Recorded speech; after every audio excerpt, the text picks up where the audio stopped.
But today, I can't thank Baylor Scott & White Sports Performance Center for generously working with us on this event. Baylor Scott & White, along with Lincoln Experience Center, are today's official hosts, as I said, and we have other sponsors who contributed. I'd like to just mention their names: Big D Party Rental, The Print House, Adam Alexander, LaForce Entertainment, Posh Floral, Zoe's Kitchen has your lunch, Kane Rosso, Frisco Studios. Next, our two hosts will come and they'll give some brief remarks. If you haven't met Dr. LaFernie and CEO Trevor Castaneda, I want to tell you about these two guys. They love Frisco, and they continue to generously give back. Hey, is Dr. LaFernie, where is he? Where is Dr. LaFernie? Where is he? Oh, there he is. Oh my goodness. He's in the glass. Hey, if you get a chance, just go say hi to him. He's just such a wonderful, wonderful person. And then after Trevor Castaneda, he'll step forward. We're going to have a short 1-minute video on Baylor, and then Trevor's going to come up and speak. And then you get to meet Evelyn Bryant. Evelyn is the director of Lincoln Experience Center. I feel like I go there probably, once every 2 weeks for events. They have such fabulous events there. You get to see their cars and go to these wonderful events at her place. Thank you so much, Evelyn, for contributing to our community and using your space for community opportunities. Thank you so much. So on with the show. Thank you.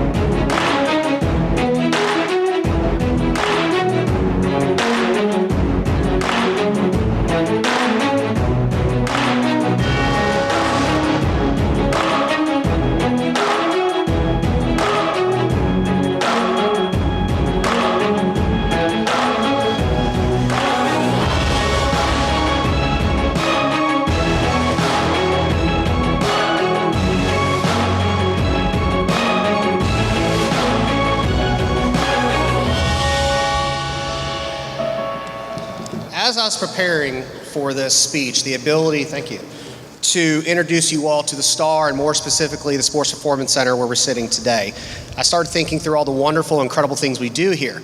And by the time I got done typing this out and I timed myself, it was like 25 minutes. And then I received the email that I have 5 minutes to describe to all of you what it is we do in this building. So I've had to condense this down quite a bit, so I will do my best. So first and foremost, welcome to the STAR, more specifically the Sports Performance Center at the STAR. It's an absolute honor, obviously, to serve as the host for Mayor Cheney's Business Roundtable, and to have the opportunity really to provide all of you with a better understanding of who we are and what we do. I would gamble to say that for many of you, and I've heard this kind of throughout as it's eavesdropping in on your conversations, that you've passed by this building. You may not have really ventured in here to understand or explore or see what it is. So for all those out there, raise your hand. How many times, is this your first time within the building? All right, wow, we've got to get you folks in here, right? I see a lot of opportunity. So for me, I want to explain what this building is and what all can be found in this building. So in short, the STAR was developed really to serve as an ecosystem for healthcare, in that it would become a one-stop shop for patients and their outpatient needs, right? So what exactly is in this building? What do we house here? Well, you have primary care physicians, you have specialists, you have outpatient rehab, urgent care, a pharmacy, ambulatory surgery center, a concussion program, and of course the SPC. I probably feel like I'm leaving something out there. But at the end of the day, it's really in itself what I just said, an ecosystem. So you can see your primary care, you can be referred to a specialist. If you need outpatient imaging, you come downstairs. If you get hurt, you have the urgent care, which then you have outpatient imaging. If you need surgery, you have the ambulatory surgery center. If you had your knee done, you can then go to outpatient rehab. If you're an athlete, you can then come to the SPC to get ready to go back to play, right? So again, it's an all-encompassing ecosystem for healthcare. So at the end of the day, what do we do here specifically, or why was this entity developed?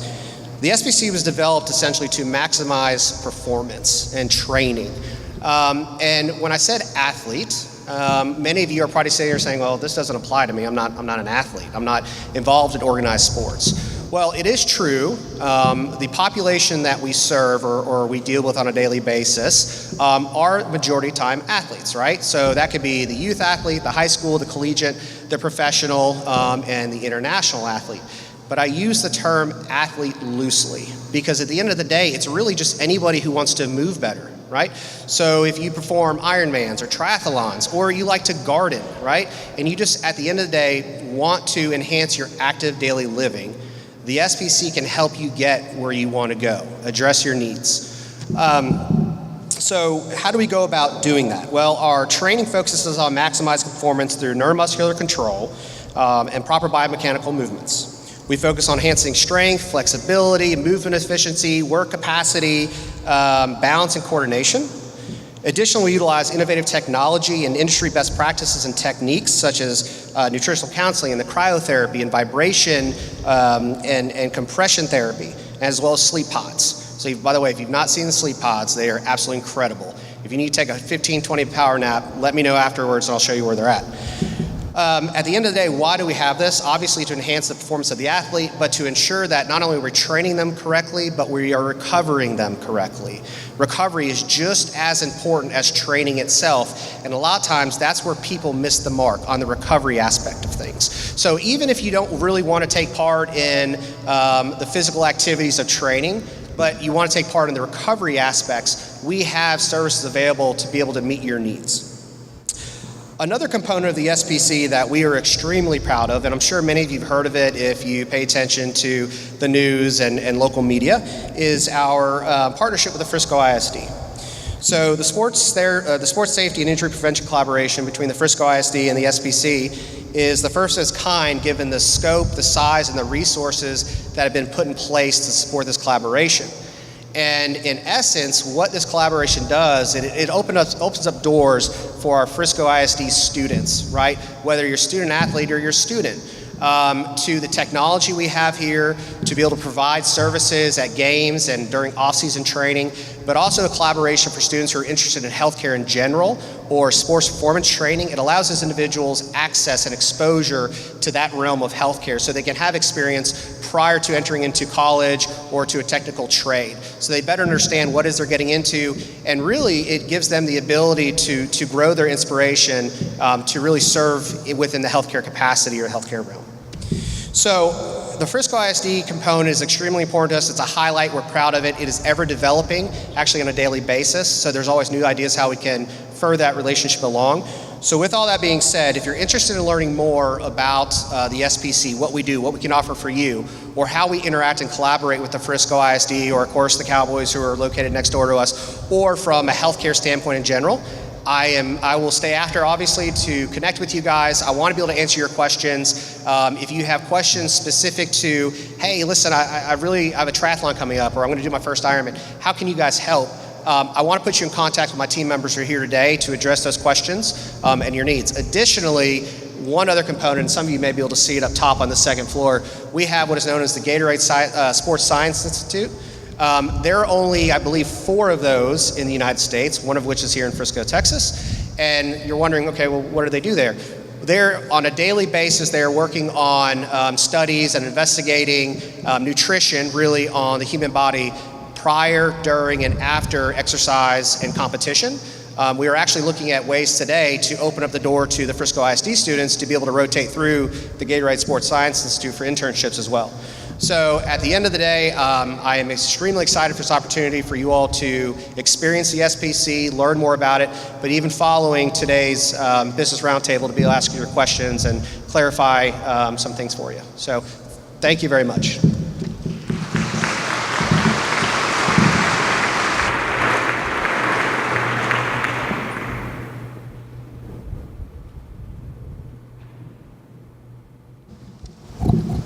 Hi, everyone. I'm very happy to have this opportunity to speak here today. My name is Evelyn Bryant, and I am the director of the Lincoln Experience Center. For those of you who are not familiar with what the LEC is, let me give you a few highlights. The Lincoln Experience Center at the Star offers a personally crafted brand of luxury, a world of casual elegance that allows guests to explore Lincoln in a whole new way. It is an innovative approach to introducing clients to the Lincoln brand and keeping them connected throughout their Lincoln journey.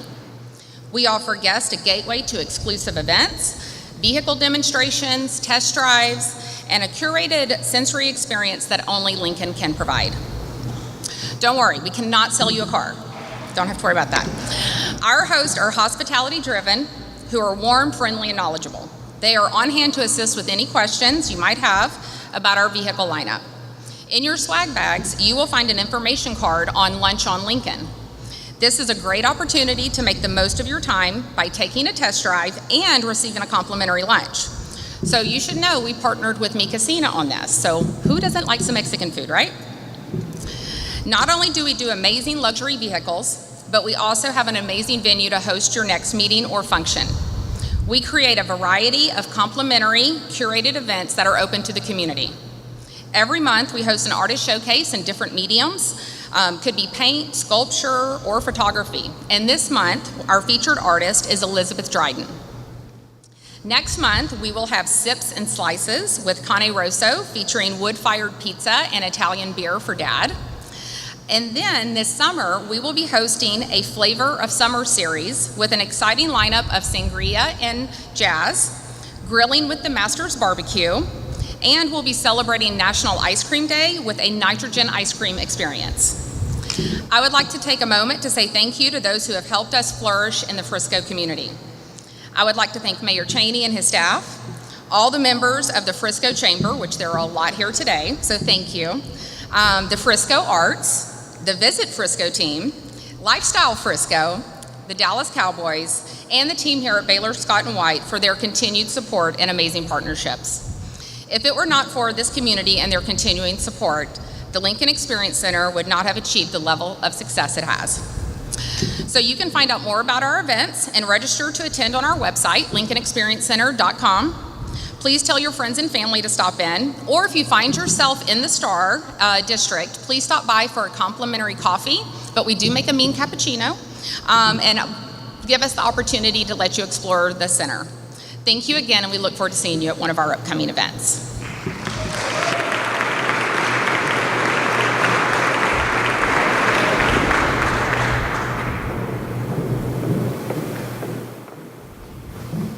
Hi, my name is Tammy Miner-Shagan. I'm the Executive Director of Frisco Arts, and we are very excited to announce that the next Mayor's Business Roundtable will be hosted by Frisco Arts at Verona Villa, thanks to Jason Young. So mark your calendars for Wednesday, August 21st, to talk about the intersection of arts and business. We just wanted to leave you with a quick quote by Paul Allen, co-founder of Microsoft. In my philanthropy and business endeavors, I have seen the critical role that the arts play in stimulating creativity and in developing vital communities. The arts have a crucial impact on our economy and are an important catalyst for learning, discovering, and achievement in our country. We hope to see you there.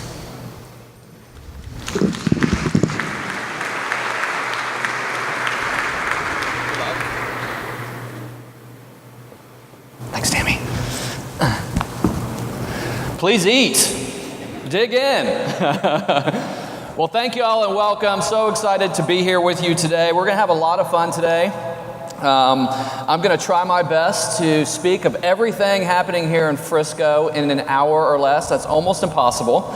But more importantly, I want to introduce you to the people that are going to be the next generation of Frisco and make what's coming next so important. I first want to acknowledge some people. I know we have our Deputy Mayor Pro Tem, John Keating, is here. John, thank you for your support as always. And of course, our most important partner, our Frisco Independent School District, Dr. Waldrop, I know is here. We have trustees John Clacy, Debbie Gillespie, Renee Archambault, and a special congratulations to newly elected trustees, Gopal and Natalie. Are y'all here today too? Thank y'all.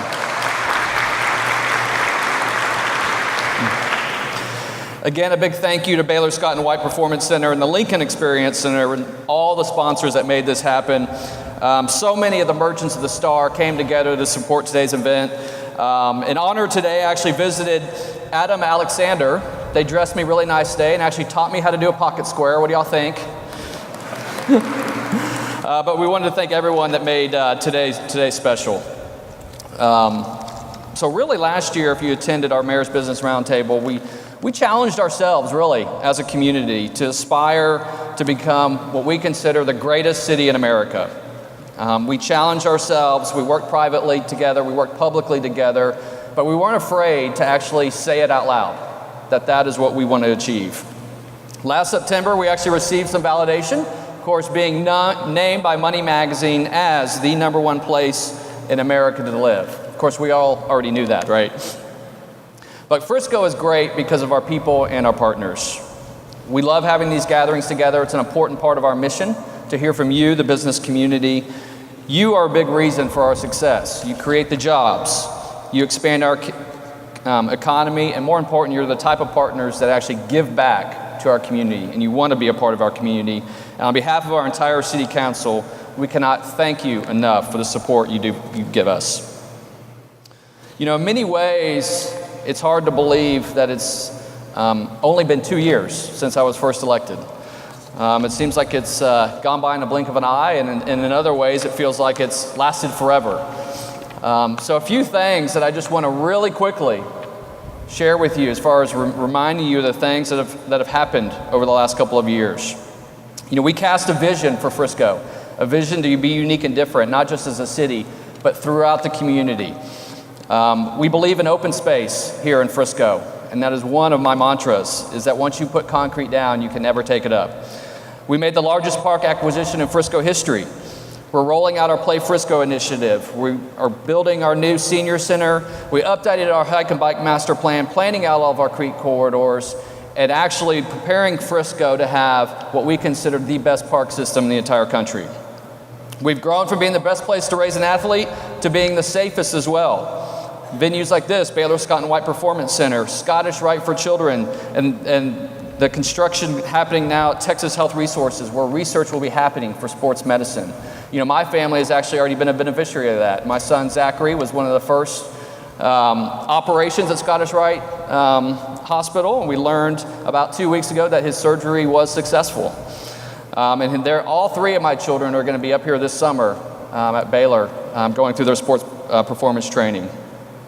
We have one of the most successful malls in the entire country, Stonebriar Mall, but they're not resting.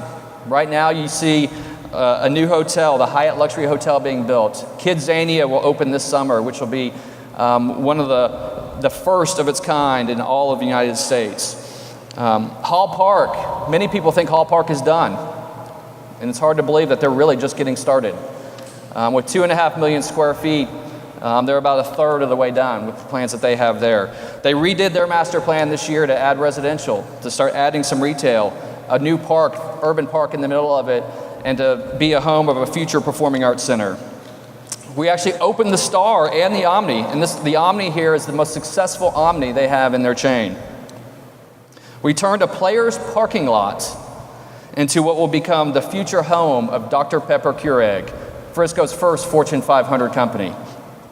The Gate, our first development out of Dubai, IGO, they're going to start going vertical on their building. That'll be 2.3 million square feet of luxury hotel, luxury residential, and Class A office space. After nearly a decade of work, we finally concluded Exide negotiations, which will pave the way for Grand Park. The vision of Grand Park has grown even bigger.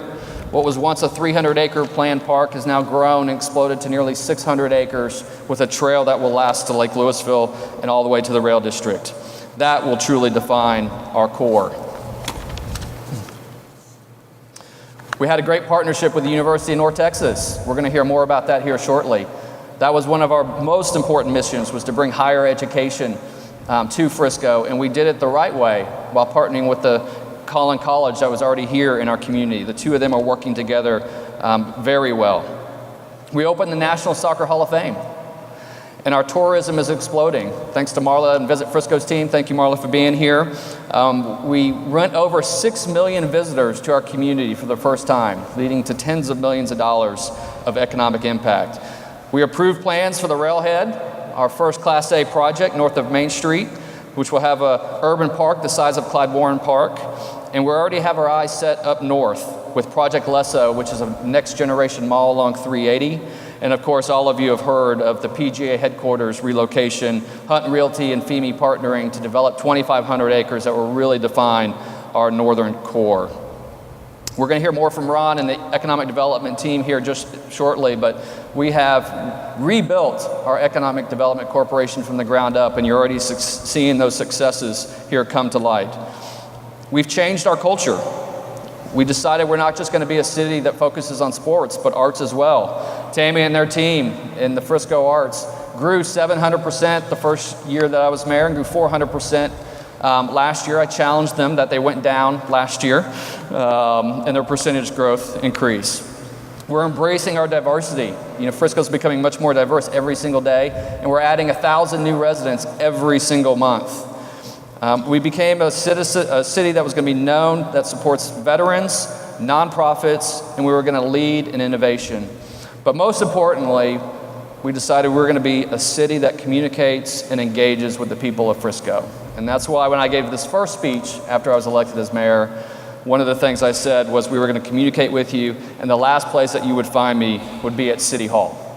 And so with the help of Lori's hard work, Lori Medina is amazing, by the way. I failed to recognize her.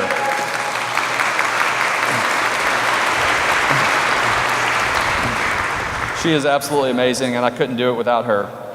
And one other person I really would like to quickly recognize that y'all can help me with is my do-it-all office manager. I actually do have a day job, and I couldn't do it with the Cheney Group and the support of them.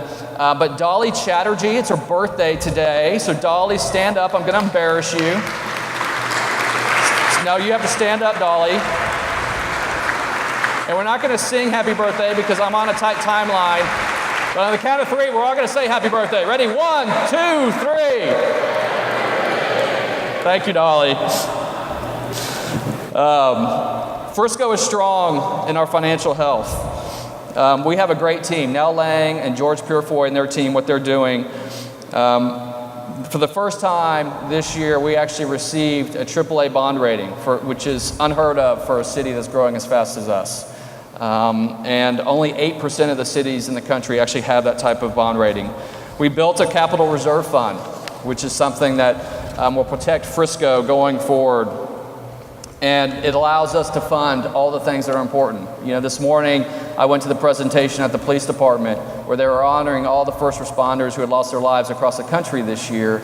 And it was a very powerful reminder that when we talk as a council that public safety is our most important investment we make, and why 50% of our budget goes to that, making sure they're safe serving us is just as important. This year we actually, or 2 years ago, we actually provided Frisco with the biggest tax relief in Frisco's history with the homestead exemption. We started with 7.5%, and the next year we raised it to 10%. We have a goal to get to 20%. Quite frankly, the future of Frisco has never been brighter. And I'm proud to be your mayor, but there's a lot of more work to be done. So what's next? That's what we're going to hear about today. I'm thankful that all of our bonds passed the election here this last a couple weeks ago. Thanks to the Frisco voters, we're going to have $62 million for our library expansion and relocation. That is something yes, thank you. As many of you know, we've outgrown our current library, but needed to plan a library which is needed for a fully built-out city. We've challenged Shelley Hawley, and I can tell you she is up for the challenge, our Director of Library Services, to not just build a place for books. So the library will be a sense of pride. It will be an anchor of the future Grand Park and Museum District, but it will be a place that the community gathers. And I challenged her, actually, and I admitted this publicly, said, Shelley, I'll never go to the library and check out a book. If I'm going to read a book, I'm going to download it, or I'm going to read the news and those kinds of things. And I challenged her, I said, the library should be a place that every resident in Frisco goes to. That I want to go there and work. I want to go there and meet people. It's a place where collisions happen and gatherings take place. And so they are hard at work at planning that next generation library.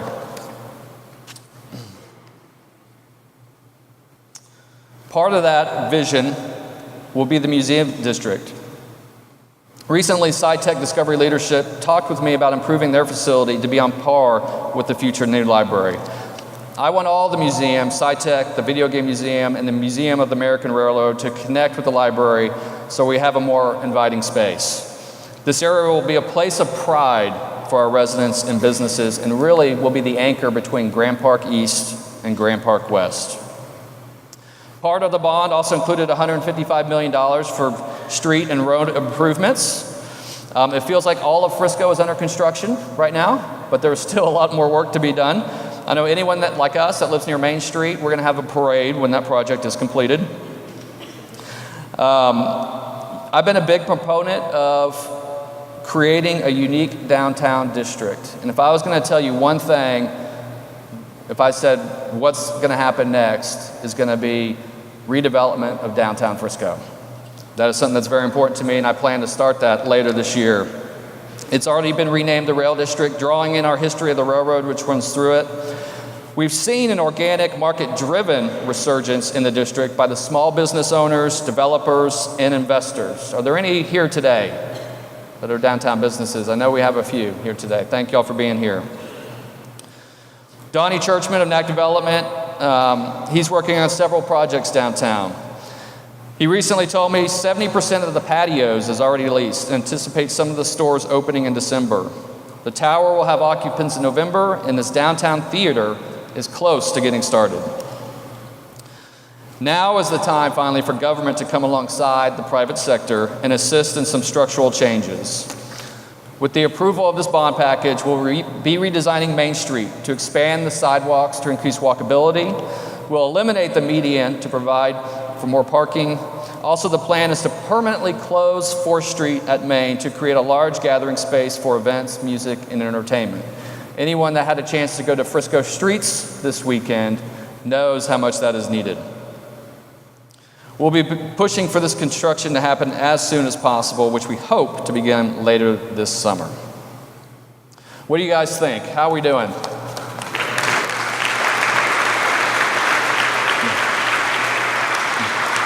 So the Frisco Chamber of Commerce does an incredible job with their quarterly luncheons. I hope all of y'all are joining in on those. We try to complement what they're doing with these meetings, and so they've done a great job taking deep dives on some of our big projects.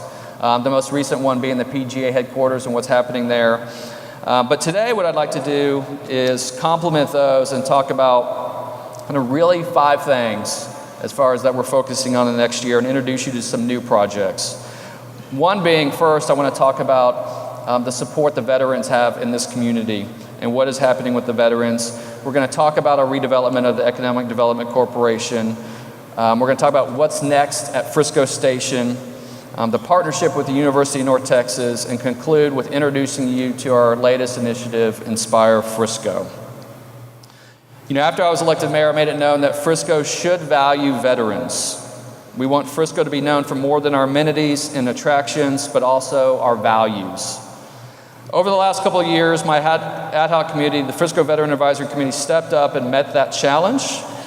But even more impressive, the business community stepped up as well. Will everyone that is a veteran please stand and be recognized?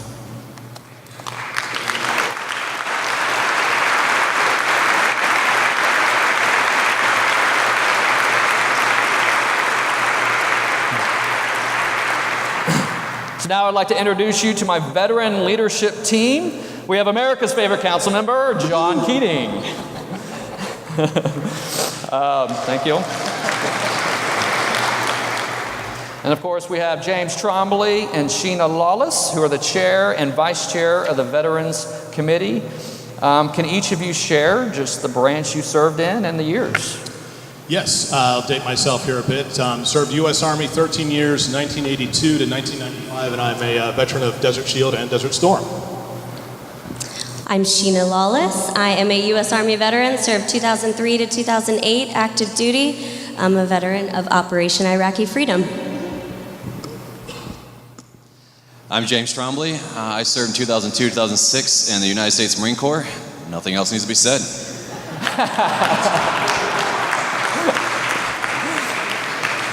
John, we'll start with you. What is the purpose of the Veterans Advisory Committee?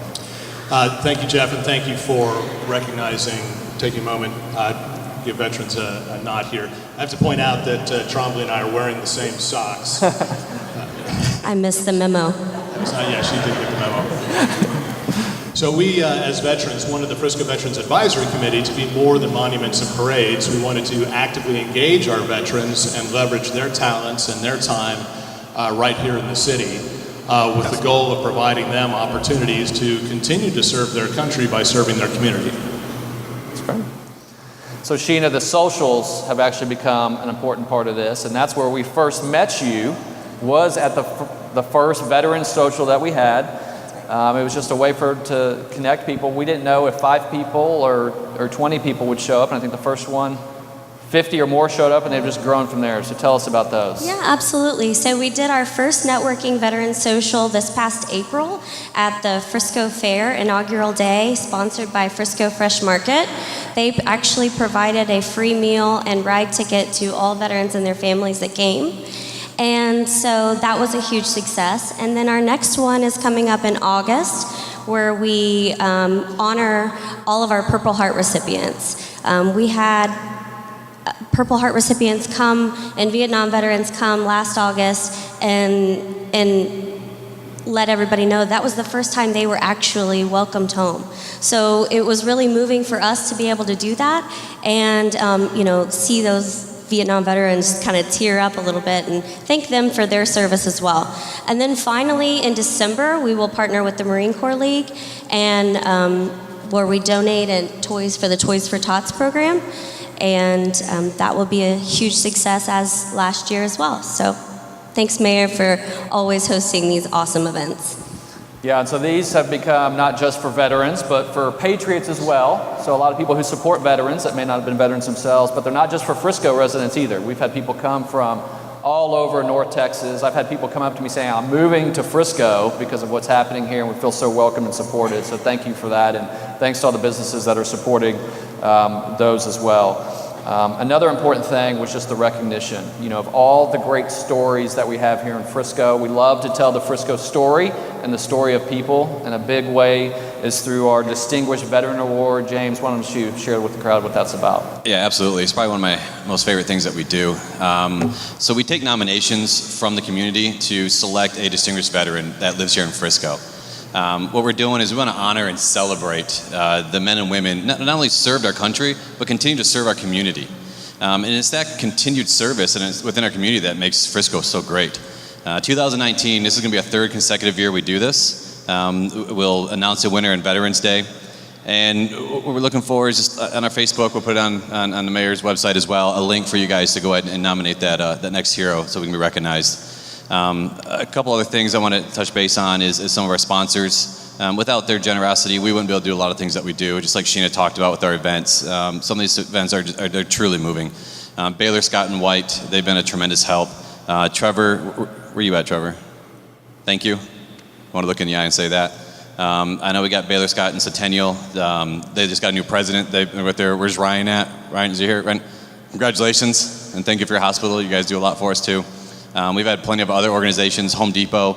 Neal, I know I saw Neal earlier. Where's Neal? Neal Farron. Yeah, owner of Strikes. When it comes to veterans, he does not know how to say no. I mean, his doors are always open. He's always welcoming. He's a great guy.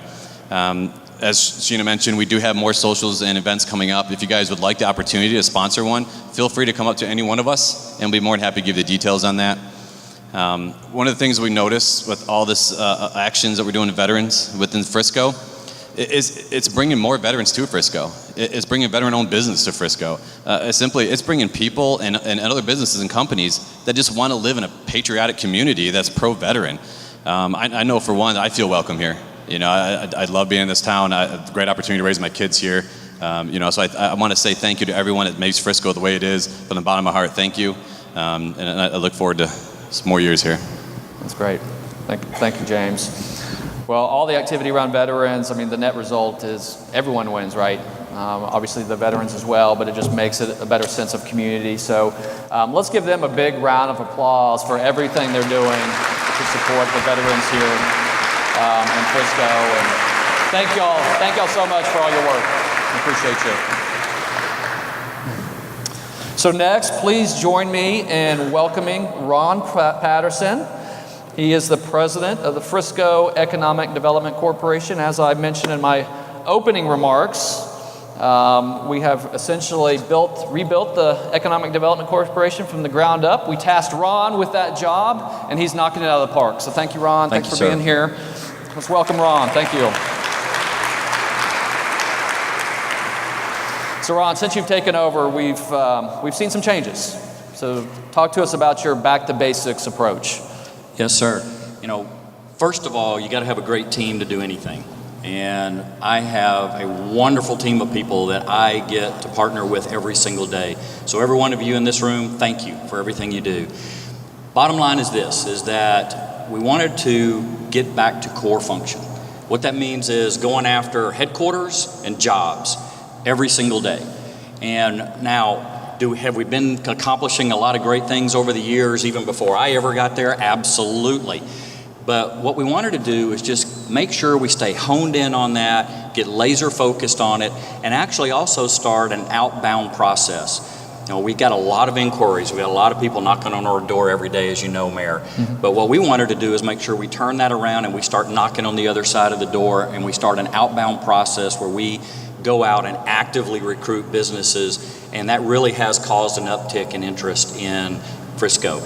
Believe it or not, it actually increased a little bit. That's great. So what are the results that you're seeing from this renewed focus? Well, the results that we're starting to see here is that our pipeline in terms of activity is full. We've got a lot of corporate businesses that are looking at us. They're very strong interest levels. But in addition to that, the other thing is that we've seen a change in the mix of what that pipe looks like a little bit.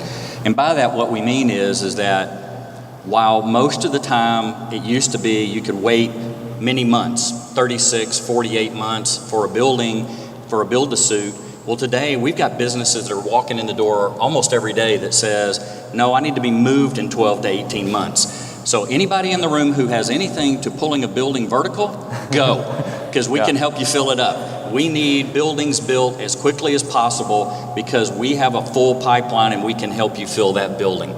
Just a couple of examples, if I might. This is a very short list of just very, very recent activity. Wanted to point out T-Systems, one of our most recent ones. 80 employees that are coming in the door, a healthcare industry related business, technology related. Brierley Partners, who is doing a lot of loyalty rewards, 455 employees. Altair Global, a corporate reload services agency, 361. And then, Mayor, you touched on it a little while ago, Keurig Dr. Pepper, right in our backyard over here. Over 1,500 employees coming here.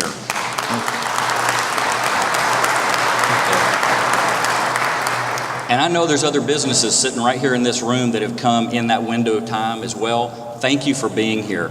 We are so excited to have you here, and we want to just tell you that we thank you for trusting us and bringing your business here. Well, and Ron, a lot of the leads that we get from potential new business relocating here actually come from word of mouth. Yes, sir. So you have a captive audience here. How can they sell the Frisco story? Or if they hear someone looking for potential relocation, how do we get them here? Absolutely. First thing I would tell you is tell them to pick up the phone and call us. Listen, we get a lot of people who they hear about something and they say, well, maybe you ought to call. If you don't mind, get their name and number, call us, email us, send us the information, because I can promise you we will follow up. We will make a connection. I mean, we've got a group in here today. You'll talk about it later with Capital Factory. Hey, we're looking forward to hosting an event here with them. I mean, the idea here, though, is that came from a contact, that somebody was able to forward. Thank you. So what I would say to you is make sure you get them to us. A lot of times we hear about, well, I heard and somebody talked to and then somebody talked to, but they never pick up the phone and let us know. We can't engage unless we know. So please do that and help us. You are our biggest advocate. And you've added a new person to the team. I know it's a long-awaited position to help you out with those outbound calls, but tell us about your new addition. Yes, sir. We have a gentleman coming on board. His name is Jason Ford. and he will actually start with us on May 28th as our vice president. We've had a vacancy for quite some time. We wanted to make sure we had everything laid out and we had our game plan so that we knew exactly what type of individual we needed and what kind of experience we needed, so that we went out and then targeted that. And this gentleman has quite a bit of corporate relocation experience, and we're very excited to bring him on board. So last question, Ron.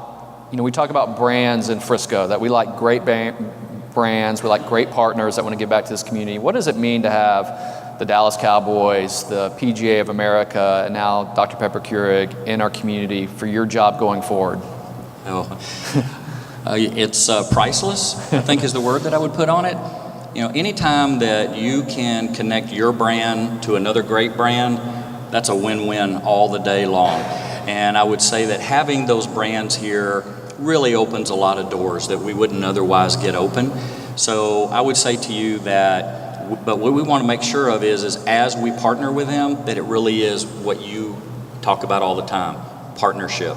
We want it to be a partnership. We want to be able to help our businesses who are already here, but also then let them help us to bring new businesses. We just went through a process whereby we were interviewing C-level individuals in the community, and one of the things that we learned was we had one company working on a project, and they said, man, we really need a partner in this technology area. And then we met with another company that was doing some tech, and we learned, they really needed a partner to be able to provide a service, and we've now connected those two businesses, and it's amazing what's coming out of that. So I would say anytime that we can bring a good, wonderful name like the ones you named, does nothing but help us.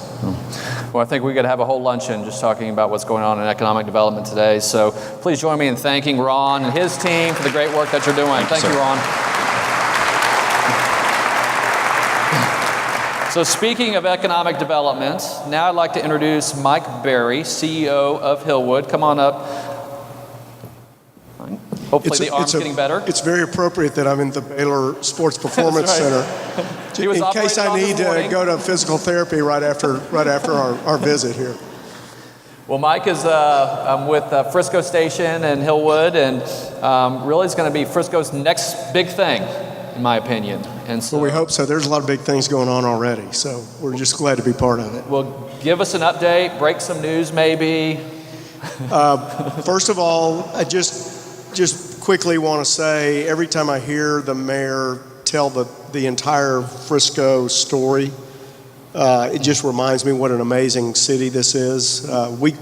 We're out on the road selling Frisco every day as far as promoting Frisco Station and the whole city. And people are amazed when they see the stats and see the numbers and see all the major assets that are here in the community. They're amazed at the story. So congratulations and thanks for letting us be part of it. We are right next door, 242 acres. We literally wrap around the star, Frisco Station does. So we're blessed and fortunate to be drafting really off of the Cowboys brand that you just talked about and the whole Frisco story.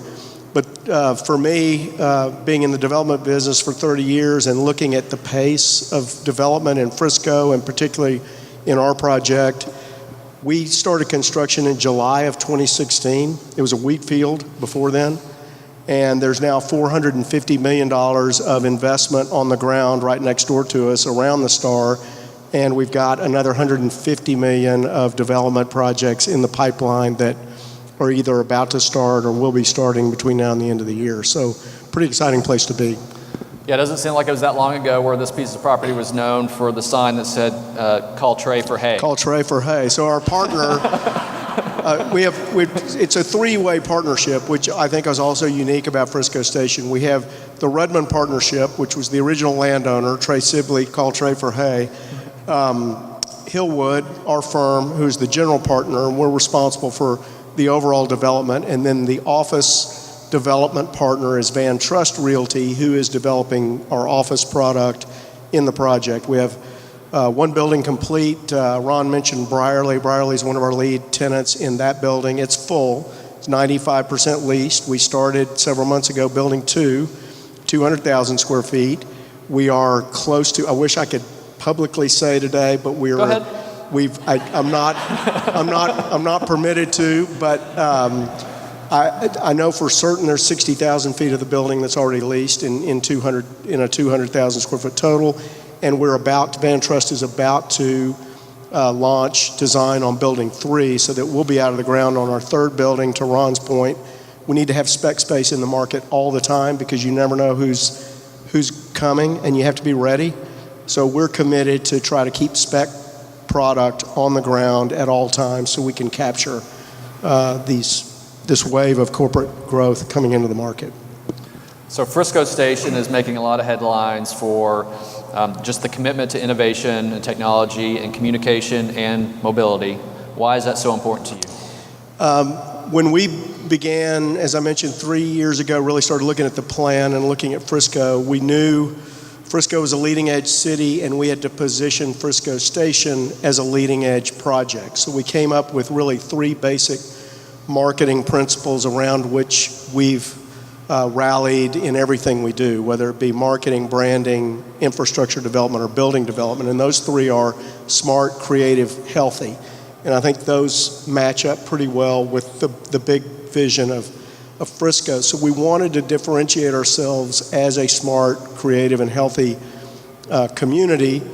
And in order to do that, you can't just talk the talk, you've got to walk the walk. So we went out and partnered with AT&T first and created a partnership to put 5G evolution into Frisco Station. We didn't last very long because 5G is now almost a commodity, the way it's rolling out so fast. But we were the first official master plan development that AT&T sanctioned as a 5G development.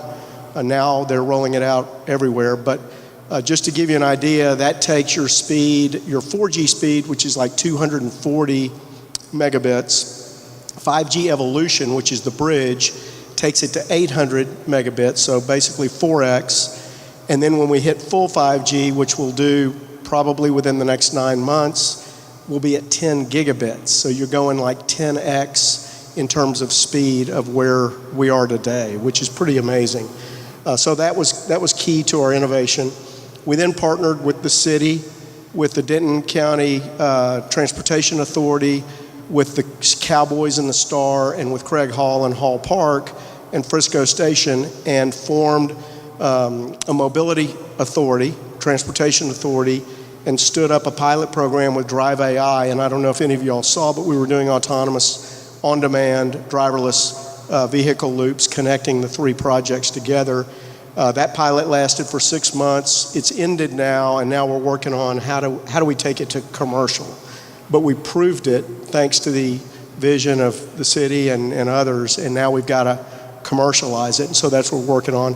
Lastly, we partnered with Uber 2 years ago to be their vertiport partner, Hillwood did, across North Texas to build an infrastructure system for Uber Elevate, and we start construction in 2 weeks on our first vertiport right out next door, which will be the front door of Frisco Station, and they'll start with helicopter service to prove up the airspace, and then we'll hopefully be flying urban air taxis in the near future.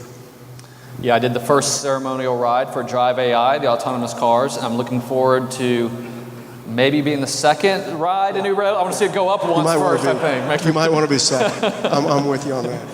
Well, I mentioned in my opening remarks just how important open space is to me. In fact, within months of being elected, we actually passed by ordinance that here in the city of Frisco, commercial properties now have to have at least 10% open space. And there's not a lot of developers that want to do that, quite frankly, because they could always build something else. But our rationale as a council was, well, we want the type of developers that do want to do those kinds of projects and those caliber of projects to build out the rest of our community. And y'all have a 30-acre park plan, which is actually above and beyond even our requirements. Tell us why that's so important. Well, the plan for Frisco Station, it's a very dense urban development program. So we've got 5.5 million square feet of office, 2,400 residential units, 4 hotels, 300,000 square feet of mixed use. So you've got, if you're building that aggressively, you've really got to trade that off with open space. So we committed to a 30-acre linear park through the entire project, which basically everything in the development feeds into, and it ties everything together. We finished our first phase called the Bend, which as you're driving home today or back to the office, if you just swing around the corner, in between our urban living project, Station House, and the 3 hotels, you'll see the Bend, which is the first piece for this linear park.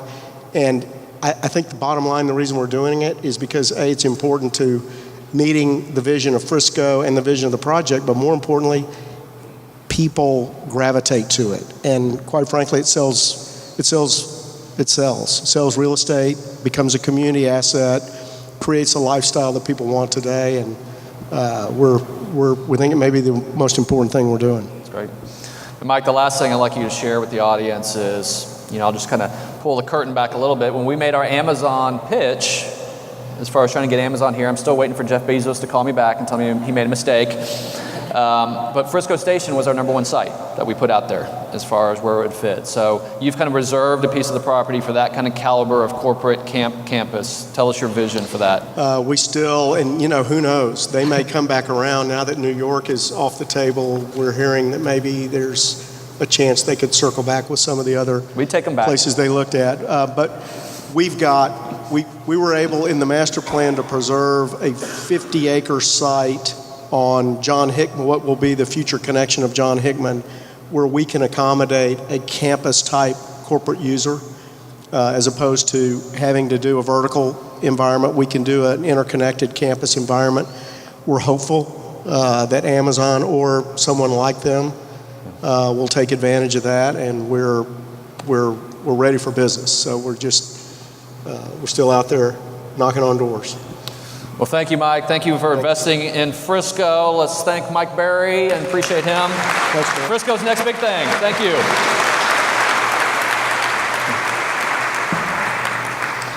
Well, obviously, attracting a 4-year university was one of our big initiatives last year. And of course, we hit it out of the park with University of North Texas. I now joke that, we're Frisco red, but it now has a tint of green. So let me introduce you to President Neal Smatresk. So thank you, Neal, for joining us here today. Let's give him a warm Frisco welcome.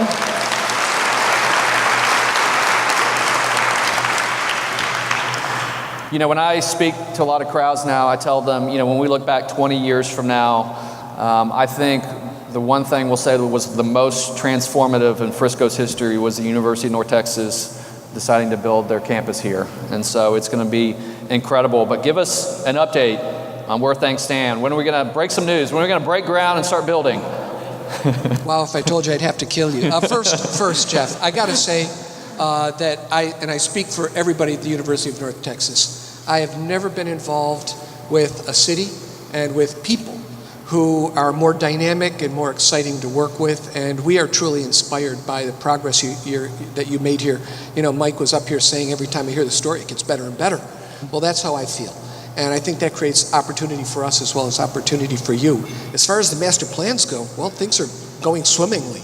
We've been working with the city of Frisco, and of course, Ron and the Economic Development Corporation, and big shout out to Ron for all he does for us. We've been working with the school district and with Collin County, and we have a mix of students and faculty members and people from the community who have helped us design a campus that we think is just going to be spectacular off that Panther Creek Parkway. So we're at the stage where the first building is being programmed. We have the plans going. Of course, talking about parks, there's a nature center that we hope to collaborate on because we have very strong environmental and biological sciences, so we think we can be a real asset to the community there. And I will tell you that if you want to get a real solid idea before the next meeting, tune into our Board of Regents meeting when we announce our build schedule, which may contain a few surprises on the good side for everybody. I've heard there's good news coming. I know Community Impact's here, so I think they'll be tuning in to break that news. What date is that board meeting? Next Thursday. Okay, well, we look forward to hearing about that. I know one of the misconceptions you want to overcome is that you already have a presence here. You're already in Frisco offering programs. What programs are here today, and where do you see the curriculum moving forward? Well, I'm happy to say that we have over 1,400 students currently in Collin County and Frisco and at our Hall Office Park location. The programs are going swimmingly. In fact, we are let's see, by next fall, we should have 18 undergraduate majors, which is pretty good for about a 2.5, 3-year-old startup. We'll have 12 graduate programs going, and a lot of these are in IT and tech areas that we think really speak to the need of the city around kind of the new literacy that we're asking for. The most exciting thing for me, however, is we've started our first freshman cohort. It won't be big, but it's going to be amazing. We're using a project-based curriculum, and this curriculum will blow anybody in the audience away. Basically, we're putting our students to work right away. Every single moment from the time they get there, they'll be meeting with executives from around the community. They'll be working on major projects together. They'll be talking as their main theme for the year about mobility, Mike. So I think you guys might want to come over and give us a couple lectures. Yeah, they'll love it.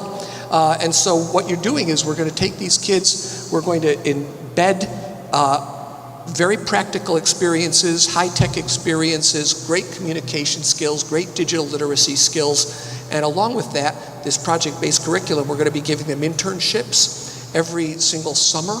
And so not only will they get out fully employable, probably hired before they get out in this kind of design project thinking stuff, but we think that they're going to graduate in 3 years. So it's a degree in 3, which will shorten their time, shorten their student debt, and hey, when you fall out into a job because you've been so awesome, I think that's going to build great futures for this city. So things are going great, and I expect them to continue to thrive. That's great. Well, one of the only reasons I didn't have Neal up here first is because I don't think we would have ever gotten off the stage. You know, when I first met Neal, we had planned, I think, for like a quick hour lunch at his office.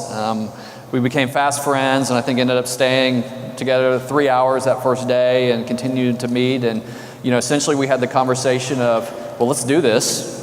And it was 90 days later, we had acquired land and started planning out the building. And literally we went up to George Purifoy's office.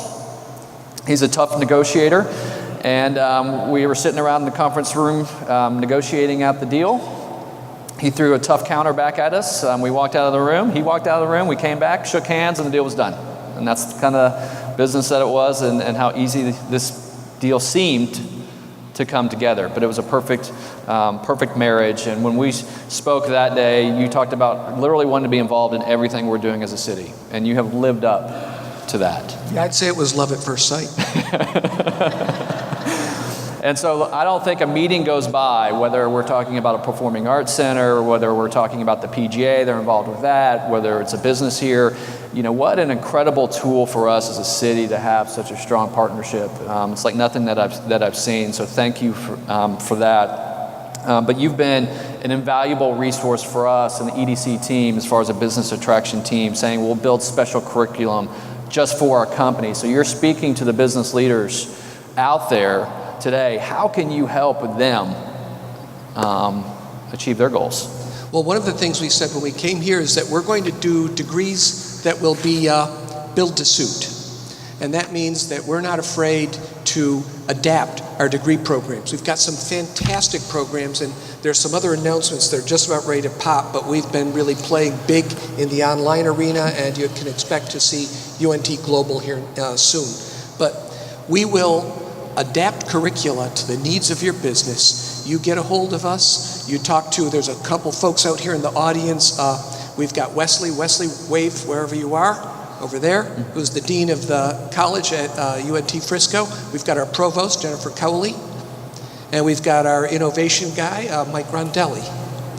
And so we've got someone who can address any need that you might have. But we will put together a custom curriculum if you have a corporation that needs something special. We'll work on BAAS degrees, completion degrees for those who've gotten something started. You need something de novo, let's talk, let's see what we can do, let's see what skills you need embedded, and that's what we're here for. We're not here to just offer the same-o. We're here to try to match the pace, intensity, and dynamism of an incredible city. That's great. Well, obviously, I'm a University of Texas grad. I think a lot of people know that. I think I'm going to have to come get another degree just so I can say I'm a UNT grad. Yeah, is that why your hair's burnt orange? Nice.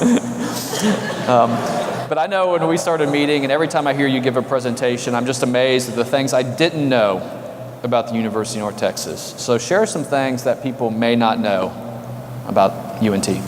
You know, we have a huge number of programs, degree programs, but we have a huge number of high-quality programs. We have 72 programs ranked in the top 100, and we're moving up in every category. In fact, I'm having trouble keeping track of the progress that we're making academically as we really move heavily into Tier 1. We've got great research programs that are growing. In fact, this was a great year.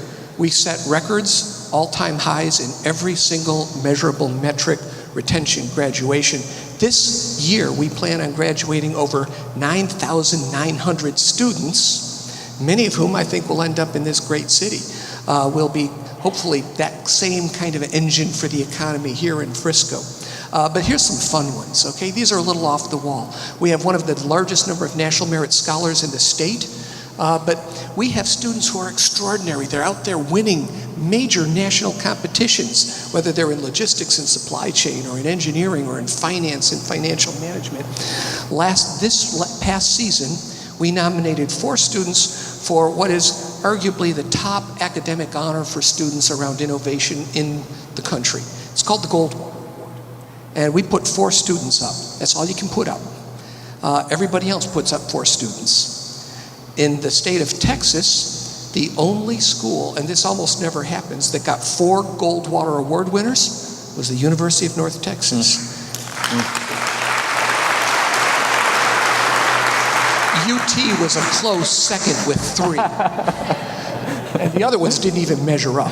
So we're not just a big institution with over 38,000 students growing strong. We're an institution that is a very high quality institution that's dedicated to providing solutions for the communities around us. That's great. Well, I know we're going to move on and talk a little bit about Inspire Frisco, which is our new initiative with the partnership with the University of North Texas to support entrepreneurs. But tell us your thoughts on the work being done in this efforts. Well, as you know, we have now taken possession of and have done some renovations to Inspire Park. So it's a perfect Inspire Frisco and Inspire Park are made to work together. I will tell you that there are 18 tenants ranging a range of businesses with a lot of high techs in there.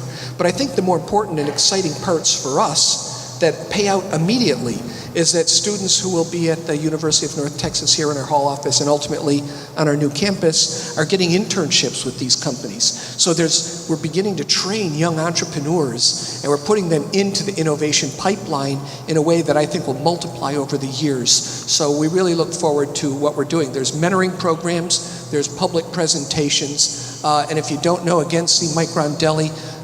We're working, of course, with Capital Factory and a number of other great companies who we believe will help to capitalize some of the ventures that are out there.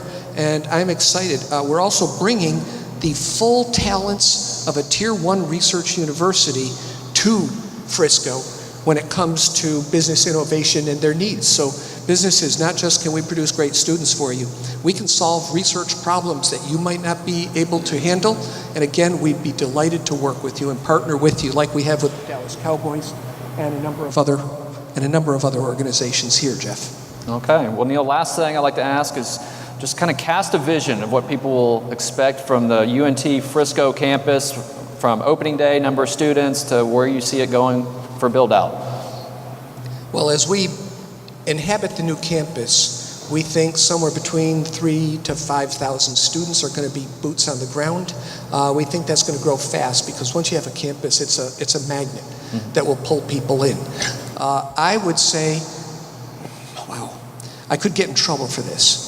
20 years from now, I think it'll be a real interesting debate to know whether UNT Frisco is bigger or UNT Denton is the bigger campus. You know we're competitive here in Frisco. I know. So I look to see, I don't think 20,000 is a reasonable number to have somewhere between 10 and 15 years from now, maybe even sooner.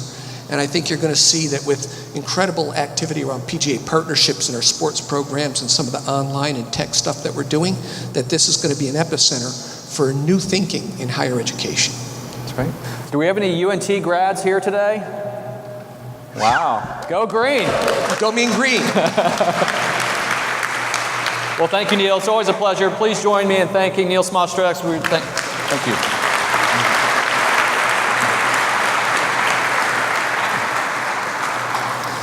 You know, the last thing that we really wanted to cover today is what was mentioned, which is Inspire Frisco. We're excited to share the vision of this for you. You know, as we started looking at these entrepreneurial efforts, one of the things that we learned is that capital leaves Texas and it goes to the coast. And we're trying to change that here in Frisco. We think we can be the Silicon Valley of Texas right here in Frisco, Texas. It happens a lot with the talent too. And so we're trying to keep those investment dollars and the talent pool here in Frisco. You know, so I'm pleased to share this with you.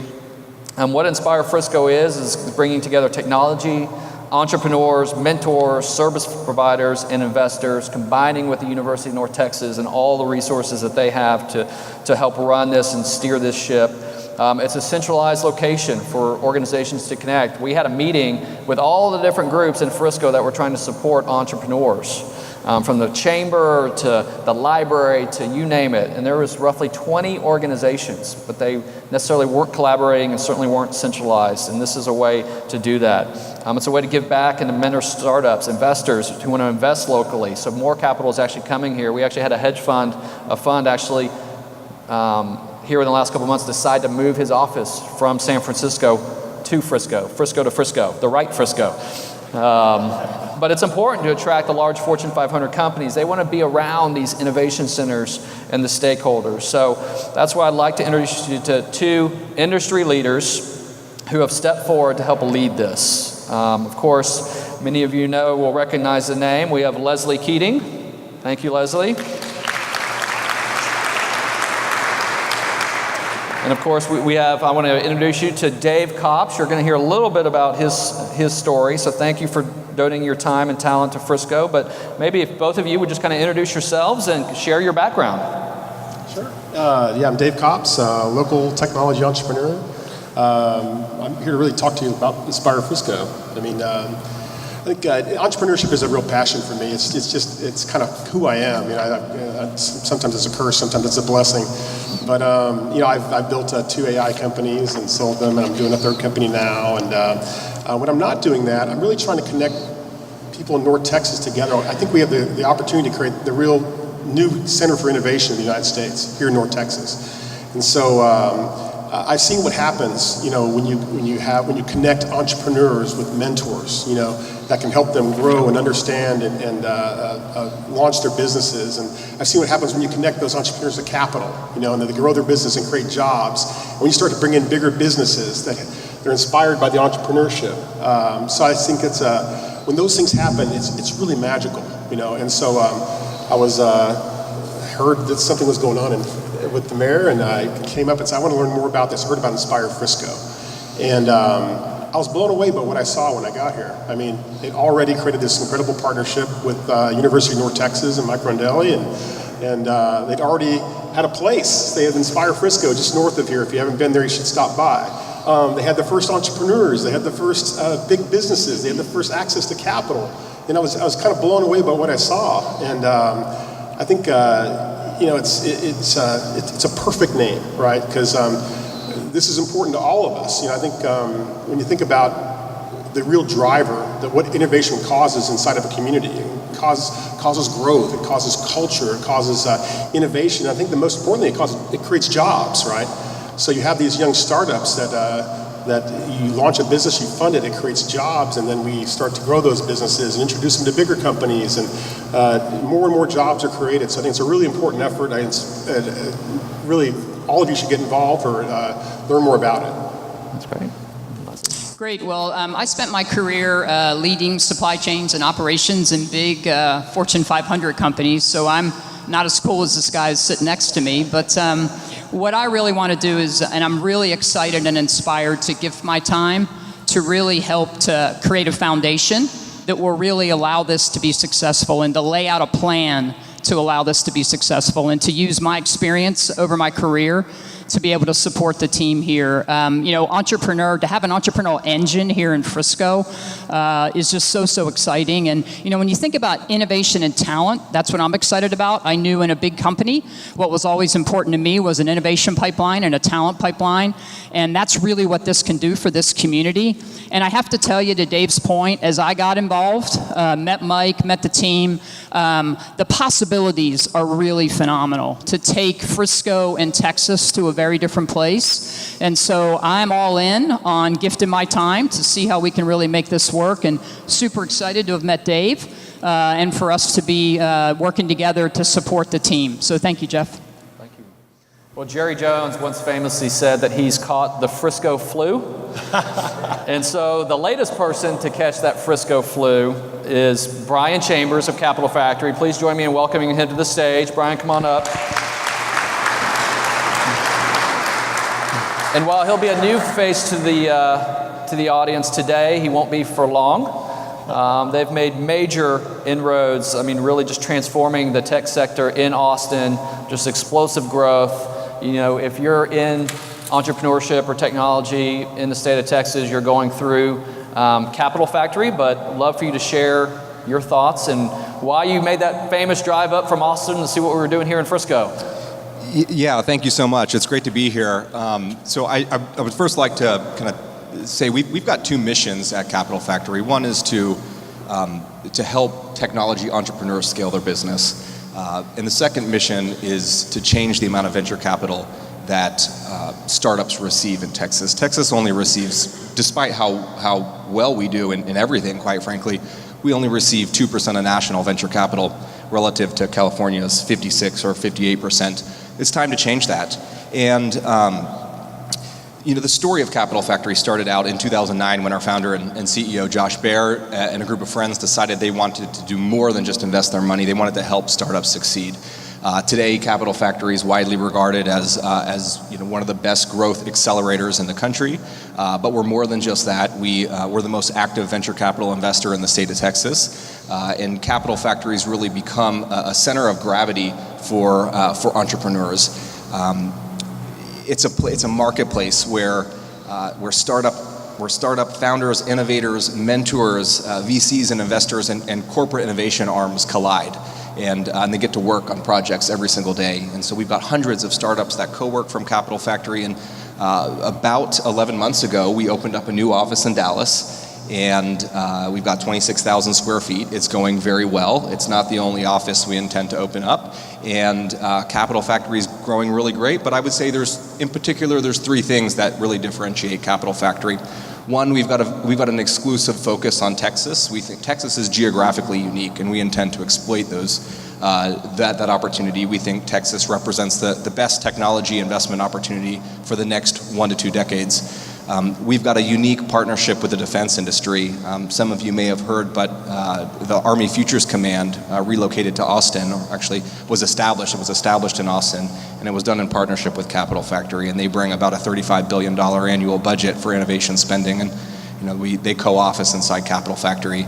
And the last focus, something that's very unique about Capital Factory, and was a little bit of maybe some luck, but in 2016, President Obama requested to come take a tour of Capital Factory in Austin, and that sparked something very unique.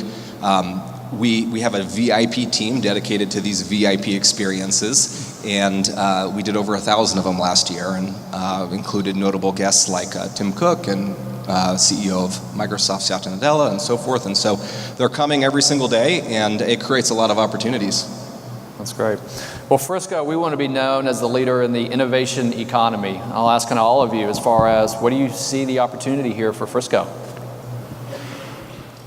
It's huge. I have to agree. I mean, the culture you have here is not only inviting, but it kind of reeks of innovation. You feel when you come here that you can do anything. And that's not common when you walk into a city. You walk into big cities and that's not what you feel. It's almost, they suck the energy out of you. It's completely different here. And I think the efforts you're making and the structures you're putting in place are setting a foundation for fantastic growth and I agree that the possibilities are endless. So this is the right place and it's the right time to make these things happen. Yeah, I would just say that I've just been so impressed from the first meeting I had with Mike, and 2 months later, how much happens. And so, I don't take it lightly. This is a big aspiration. There's going to need to be a big plan in place. But what I've been most excited about is the progress. And so, and that I guess is just going to fuel over and over and over again, I hope. Yeah, likewise. We've been incredibly pleased in our working relationship with Frisco already, helping us with the mission. And that's incredibly unique. You don't find that with very many cities, the aggressive nature to really help with a company's mission. And so we're very excited to be here and looking forward to help transform and help scale the technology companies that are here and with great entrepreneurs. So we're joined by some of the most distinguished business leaders in the Frisco community. Why should they care? Why should they care about this effort? What will it mean to them and their companies? I think we spoke a little bit about earlier that innovation and entrepreneurship are a lifeblood for economies and for businesses and for cities. And so I think this effort is showing that the mayor is. We're starting where it counts, at the very bottom, creating entrepreneurship as a cultural component of the society, of the city, where we can now start to foster innovation through entrepreneurs, through mentors, through large businesses, and bring all those people together, all those organizations together to create incredible environment for business. I think this is an incredible place to be. Yeah, well, candidly, because your innovation strategy probably is startups. And we see it every single day from the largest corporations in the world showing up that are being outmaneuvered every day by the most innovative entrepreneurs. And so it's very more important than ever today to have good collaborations and working relationships with innovative founders. And I would just say connections and possibilities. So I think this is going to allow for a whole different set of connections that would have been harder for you to find potentially without this engine going here. Right. And Brian, I know you have some events planned to come through Frisco. Why don't you share kind of the plans and how people can learn more about your mission? And yeah, so on June 4th through June 6th, Capital Factory is hosting the JP Morgan Texas Startups Roadshow. This is really important because it really assists us with our mission. We're bringing 40 institutional investors from outside of Texas to come have a Texas experience. We're visiting 4 cities across 3 days. That's Dallas, Frisco, Houston, and Austin.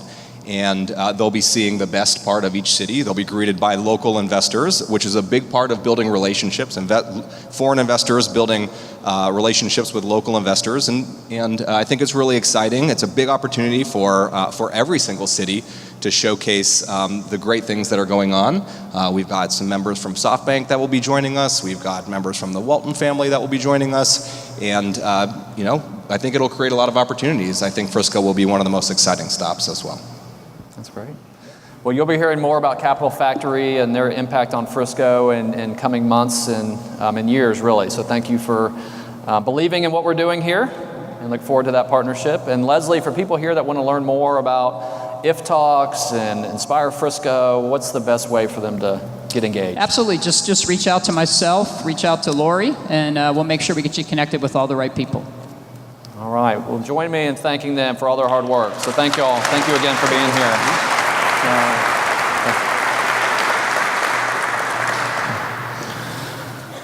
Well, I'm just impressed that I actually stayed on time with all my markers. So thank you, Lori, for actually writing it down for me. But thank you all for coming today. I hope you enjoyed just getting a flavor of all the things happening here in Frisco. Obviously, we're just scratching the surface of things that we could have chosen to talk about today.